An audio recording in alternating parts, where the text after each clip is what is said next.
खुलुमबाय आं सिबिरानि ब्रह्म गोजोन फुंबिलिनि बयनिसिमबो गाहाम हामलायनायखौ जासिहरनाय थाबाय आसा खालामो नोंथांमोना गासिबो मोजाङैनो दङ नोंथांमोननि थाखाय आं गोदान मोनसे भिडिअ लानानै फैबावबाय अन्नानै भिडिअखौ जोबजासिम नायलांदो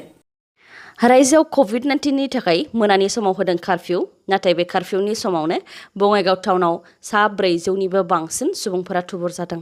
रिपर्टनि बायदिब्ला कसाइपेटीनि मोनसे कालभार्टनि सिङाव 3 सिखावफोरा थाखुमानानै दंमोन जायखौ ब्लेकमेननि सन्देह खालामनाय जादों 3 सिखावखौ हमनो मोननानै रायजो राजाफ्रा सिखावखौ अदेबानि सन्देह खालामजानाय ब्लेकमेनखौ बुनो थाखाय थुबुर जादोंमोन बेबायदिनो उनावहालागै 400निबो बांसिन सुबुंफोरा थुबुर जानानै ब्लेकमेनखौ बुदों बे जाथायखौ पुलिसआ खौरां मोननानै 3 ब्लेकमेनखौ थैहां हालोदनिफ्राय रैखा खालामनानै लानानै थांनो हादों पुलिसआ फोरमायथिनाय बायदिब्ला आफां आसामाव ब्लेकमेन ओंखारनाय खौराङा गोसारनायनि उनाव रायजो राजाफोरा गिखांदों आरो सांग्रां जादों जाहाथे ब्लेकमेन ओंखारनायखौ गिनानै रायजो राजाया आयेनखौ आखायाव लाया बेनि सायावबो सांग्रांथि होदों पुलिसआ आरो बबेबा गामियाव सन्देह खालामजाथाव ब्लेकमेन नङाब्ला सिखाव हमनानै मोनोब्ला पुलिसनो खौरां दैथायहरनो थाखायबो खावलायदों 2024 मायथाइनि सिगां BTR गोरोबथानि गासैबो दफाफोरखौ मावफुंजोबगोन बे खोथाखौ बुंथिदों मिरु नखर मन्थ्रि अमित शाह बिथां अमित शाहआ मैया गुवाहाटीनिफ्राय भिडिअ कनफारेन्सनि गेजेरजों तामुलपुराव मेडिकेल कलेज गायसननायनि अन्थाइ खाम्फाखौ बेखेवदों मैयानि बे बेखेवनाय हाबाफारिनिफ्रायनो अमित शाह बिथाङा बुंथिदों दि BTR गोरोबथायाव थानाय दफाफोरा 90% मावफुंजानायनि लामायाव बिथाङा बुंथिबावदों दि 2024 मायथाइयाव बडोलेण्ड आरो आसामनि रायजो राजाफोरनिसिम बिथाङा आशीर्बाद बिनो फैबावगोन बेनि सिगांनो BTR गोरोबथानि गासैबो दफाफोरखौनो मावफुंजोबगोन लोगोसे बिथाङा बुंथिबावदों दि तामुलपुराव मेडिकेल कलेज गायसंनाया BTR गोरोबथा खालामग्राफोरनि दाबि नङामोन बेखौ मिरु सोरखारासो गावसोरनि गोसो बायदियै होदों आरो बियो दा BTR गोरोबथानि मोनसे बाहागो होननानैबो फोरमायथिदों बिथाङा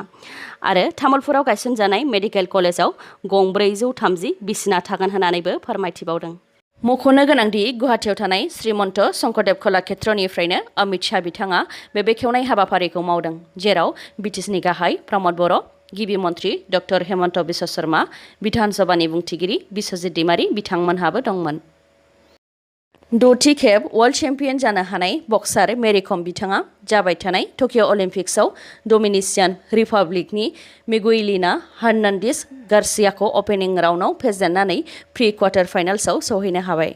38 बोसोर बैसोनि मेरी कम बिथाङा गावनिख्रुइ 15 बोसोर उन्दैसिन बक्सार मिगुएलिना हार्नान्डेज गार्सियाखौ गावनि एक्सपिरियेन्स आरो मोजां टेकनिकफोरखौ बाहायनानै 4-1 स्करआव फेजेननो हादों बेनि उनाव मेरी कम बिथाङा कलम्बियानि इनग्रिड भेलेन्सियाजों गेलेगोन मख'नो गोनांदि बक्सार मेरी कम बिथाङा थांनाय 2012 मायथाइयाव जानाय अलिम्पिकआव ब्रन्ज मेडेलबो देरहासारनो हादोंमोन मेरी कम बिथांनि अनगायैबो बेडमिन्टन गेलेगिरि PV सिन्धु बिथाङा वमेन्स सिंगोलनि गिबि राउन्डआव इजराइलनि केसिनिया पलिकार्पभा बिथांखौ फेजेननो हादों बिथांमोननि अनगायैबो हांगारिनि बुदापेस्टआव जानाय 2021 वर्ल्ड केडेट रेसलिं चेम्पियनशिपआव भारतनि रेसलार प्रिया मालिकआ सनानि मेडेल देरहासारनो हादों दासान्दि जाबाय थानाय टकिअ अलिम्पिक्सआव चाइनाया 2 सनानि मेडेल 1 सिलभार 4 ब्रन्ज देरहासारनो हानानै सेथियाव जायगा आवग्रिनो हादों जापाना 5 सनानि मेडेल आरो 1 सिलभार मेडेल देरहासारनो हानानै नैथियाव जायगा आवग्रिनो हादों इउनाइटेड स्टेट्सआ 4 सनानि मेडेल 2 सिलभार आरो 4 ब्रन्जनि मेडेल देरहासारनो हानानै थामथि मासियाव जायगा आवग्रिनो हादों करिया रिपाब्लिकआ 2 सनानि मेडेल 3 ब्रन्ज देरहासारनो हानानै ब्रैथि मासियाव जायगा आवग्रिनो हादों मख'नो गोनांदि भारतआ 1 सिलभार मेडेल देरहासारनो हानानै 28थि मासियाव जायगा आवग्रिनो हादों BTR गोरोबथानि दफा बायदियै बर' लाइमोन सेंग्रा सिख्लाफोरखौ पेरामिलिटारि फर्सआव थिसननो थाखाय माखासे बेसिक ट्रेनिं होनाय हाबाफारिया BTR ओनसोलाव जागासिनो दङ नाथाय बे प्रि रिक्रुटमेन्ट ट्रेनिंखौ मोननो हायैयाव खुद्रिखांदों BTRनि बायजोनि लाइमोनफोरा प्रि रिक्रुटमेन्ट ट्रेनिंखौ बिश्वनाथ सनितपुर आरो धेमाजियावबो होनो थाखाय दाबि खालामदों बारग' NDVनि सोद्रोमाफोरा लोगोसे स्किल ट्रेनिं होनायजों जेबो मुलाम्फा मोननो हाया होननानैबो रोखायै बुंथिदों बिथांमोनहा मानोना सिगाङाव बिथांमोननो केम्पआव थानाय समाव स्किल ट्रेनिं होनाय जादोंमोन नाथाय बे स्किल ट्रेनिंखौ लानानै बेंकनिफ्रायबो जेबो लन मोननो हाया होननानै फोरमायथिदों लोगोसे BTR गोरोबथानि गेजेरजों बारग' NDVनि सोद्रोमाफोरनो 4 लाख रां होनायजोंबो जिउ खुंनो हाया होननानै फोरमायथिदों बिथांमोनहा बेनि अनगायैबो गोजोन गोरोबथा जानायनि उनावबो बारग' NDVफोरनिसिम दासिमबो वारेन्ट फैयो जायनि थाखाय दासिमबो बारग' NDVफोरा केस गेलेनो गोनां जायो नाथाय माखासे सोद्रोमाफोरा जोबोद गोरिब बिथांमोनहा खामला मावाब्लानो बोथिसे ओंखाम मोनजाया बेबायदि बेलायाव माबोरै केस गेलेगोन होननानैबो सोंथि खालामो बिथांमोनहा बेफोरनि अनगायैबो बिटिआर गोरोबथानि दफाफोरखौ थाबैनो मावफुंनानै होनो थाखाय आरो रन्जन दैमारि बिथांजों लोगोसे जोबथेसालियाव जोबनानै दोनजानाय बारग' एनडिएफनि गासैबो सोद्रोमाफोरखौ उदां खालामनो थाखाय बिटिसि सरकार आरो आसाम सरकारखौ खनले खावलायनाया जादों नाथाय बिटिसि सरकार आरो आसाम सरकारा बेनि सोमोन्दै सावरायदोंना सावरायाखै बेनि सायावबो जेबो मिथिया होननानै फोरमायथिदों बिथांमोनहा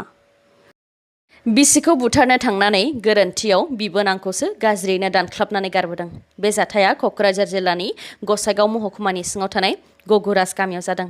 जाथायनि सायाव मिथिहोनाय बायदिब्ला बर'बिल गामिनि दिलीप सरे मुंनि सेंग्राया गगुराज गामिनि दिलीला मुर्मु मुंनि आइजोजों जुलि जादोंमोन नाथाय सानैनि गेजेराव गोरोबलायैनि थाखाय दिलीप सरेनि बिसि दिलीला मुर्मुआ गावनि न'आव थाफैफिनदोंमोन बेयावनो दिलीप सरेया गावनि बिसिखौ दानथारनो होननानै गोबौ हाथियार लानानै हरनि समाव बिसि दिलीला मुर्मुनि आंगो न'आव फैदोंमोन नाथाय हरनि समाव मोजां सिनायस्लाबैयाव बिबोनांखौसो मोदोम गंसे दानख्लाबनानै खारखुमा लांदों बेबायदि जाथाय जानाय लोगो लोगो 13 बोसोर बैसोनि बिबोनाङा होज्रिख्र'नायाव ओनसोलनि रायजो राजाफोरा जाथाय जानाय जायगायाव फैनानै थैजों सिग्लाबनाय सिख्लाखौ नुफैनानै लोगो लोगो देहा फाहामथायनि थाखाय फाहामसालिसिम दैथायहरदों बे गिख्रंथाव जाथायखौ रायजो राजाफ्रा ब्लेकमेननि खामानि होनानै सन्देह खालामदोंमोन आरो हरसे गामियाव ब्लेकमेनखौ नागिरदोंमोन नाथाय मोननो हायाखैमोन जाथाय जानायनि अखानायैसो अदेबानि मैया दायनिगिरि दिलीप सरेया गुगुजरा गामिनिफ्राय फैफिननानै गावनो सारेन्डार जाफैफिनदों गासै जाथाया सोराङाव फैनायनि उनाव रायजो राजाफ्रा दायनिगिरि दिलीप सरेखौ हमनानै दोननानै उनाव पुलिसनि आखायाव गथायनानै हरदों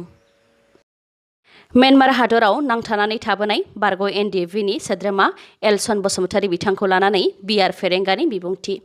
बिआर फेरेंगा बिथाङा फोरमायथिनाय बायदिब्ला म्यानमार हादराव थानाय समाव बारग' एनडिएफनि सोद्रोमाफोरा आबाद मावनानै जिउ खुङोमोन नाथाय माखासे सोद्रोमाफोरा एनडिएफि हान्जाखौ एंगारनानै खारलाङोमोन थिग बेबायदिनो एलसन बसुमतारीयाबो आफादखौ एंगारनानै खारलांदोंमोन आरो बेबायदिनो लामा आन्दायनानै म्यानमारावनो थाबोनो गोनां जादों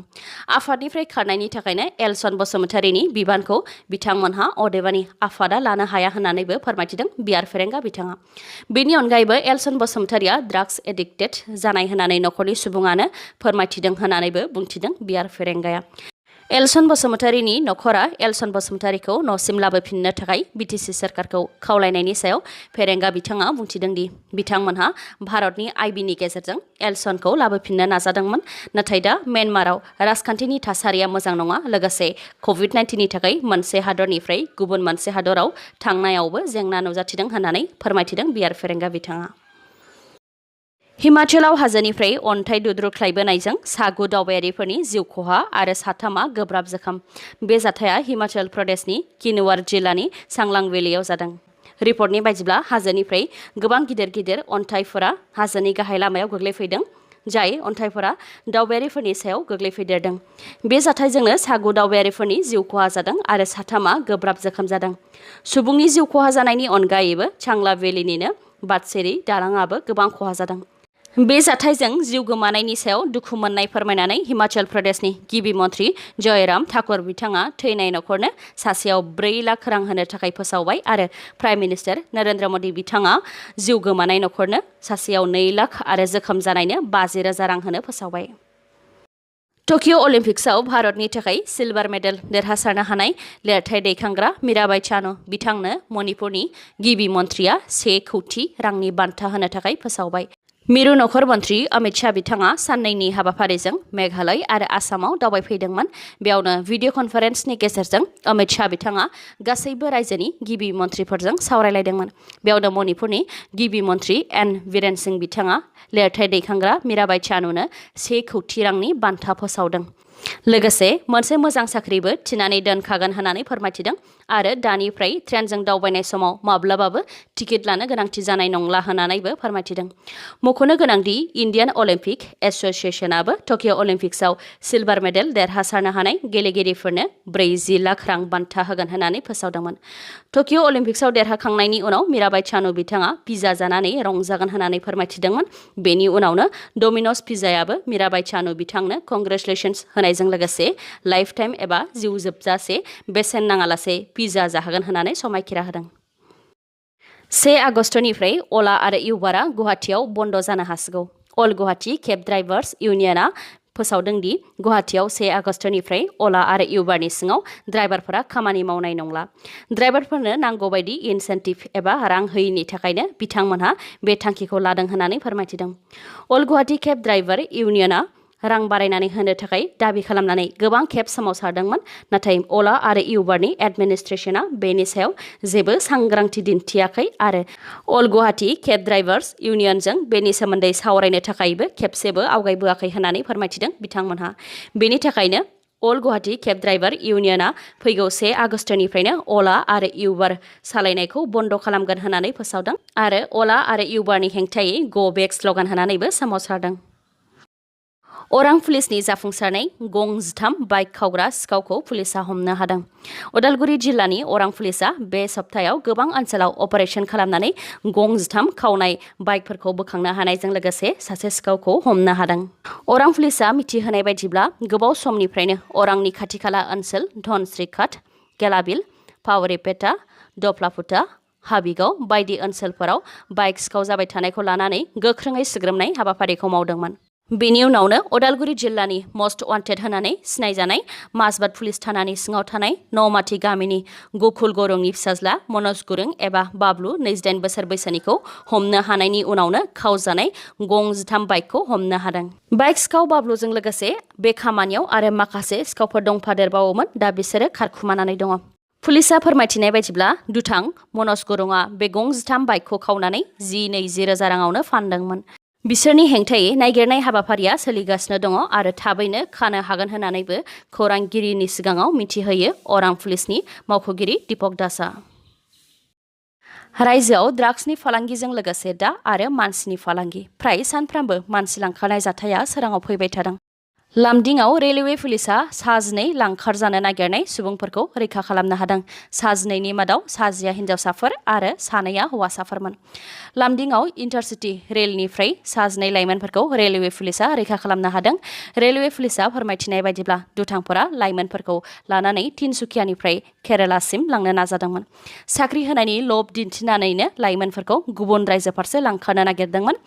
नाथाय दुथांफोरा दा पुलिसनि आखायाव हमजानो गोनां जाबाय आरो दुथांफोरनि बे साननायखौ रेलवे पुलिसा फेलें खालामबाय। दिनैनि भिडिअआ एसेनोसै। नोंथांमोना जुदि भिडिअखौ मोजां मोनदोंबा लाइक, कमेन्ट आरो शेयार खालामनो दाबाव। गोजोन्थों।